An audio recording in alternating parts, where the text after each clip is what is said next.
पर आगे चल रही है बीजेपी और सिर्फ 15 सीटों का रुझान बाकी है। और इन 15 सीटों के रुझान से अगर ये 15 सीटें भी महाविकास आघाड़ी की तरफ झुक जाती हैं तो आप कह सकते हैं कि बीजेपी यानी महायुति को कोई बहुत ज्यादा नुकसान होगा। एनसीपी शरद पवार ने थोड़ा बेहतर परफॉर्मेंस दिखाया, इस वक्त अब 26 सीटों पर आगे हो गई है।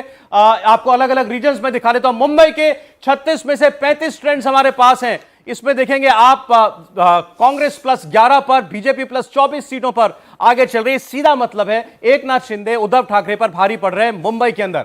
मराठवाड़ा की अगर बात करेंगे, बीजेपी ने सारे नुकसान अपने जो है वो बराबर कर लिए।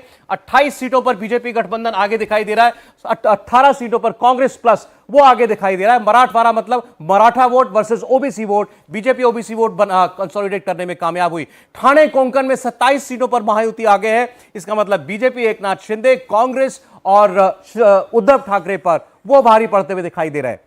और देखिए झारखंड में ये बदलाव हुआ है। झारखंड में जेएमएम आगे निकल गई है, यानी कि इंडिया गठबंधन आगे निकल गया है और एनडीए 3 सीटों से पीछे हो गया है। एनडीए 33 सीटों पर अभी बढ़त बनाए हुए है। तो वहीं जेएमएम की बात करें, इंडिया गठबंधन की बात करें तो 36 सीटों पर जेएमएम ने बढ़त बना ली है।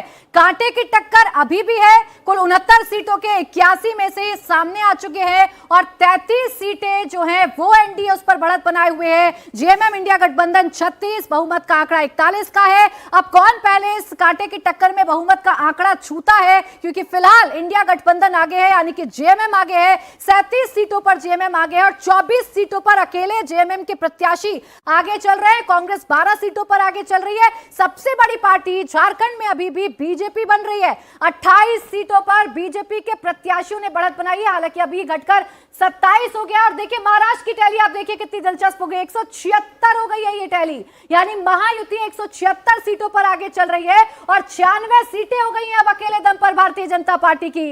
बीजेपी अकेले दम पर 96 सीटों पर आगे चल रही है, 97 सीटों पर आगे चल रही है और इसी के साथ महायुति का आंकड़ा 177 का हो रहा है, यानी कि 177 सीटों पर महायुति के प्रत्याशियों ने 178 हो गया। देखिए तेजी के साथ बढ़ रहा है, 176, 177, 178 का आंकड़ा हो गया है, जबकि महाविकास आघाड़ी अभी शतक और शतक के आसपास ही जूझती हुई नजर आ रही है। जबकि महायुति ने बड़ी आसानी से शुरुआती रुझानों में मैजिकल फिगर को भी छुआ है और उस मैजिकल फिगर पर कायम होते हुए तेजी के साथ आगे बढ़ी। 178 का आंकड़ा अगर महायुति यहां पर क्रॉस कर रही है तो आप कहिए कि सुनामी, आंधी या क्लीन स्वीप है महायुति का। जितने भी मुद्दे चलाने की कोशिश की गई, जितने भी नैरेटिव बनाने की कोशिश की गई, वो सारे नैरेटिव ध्वस्त और 99 सीटों पर बीजेपी आगे चल रही है। शतक के करीब अब बीजेपी भी पहुंच रही है।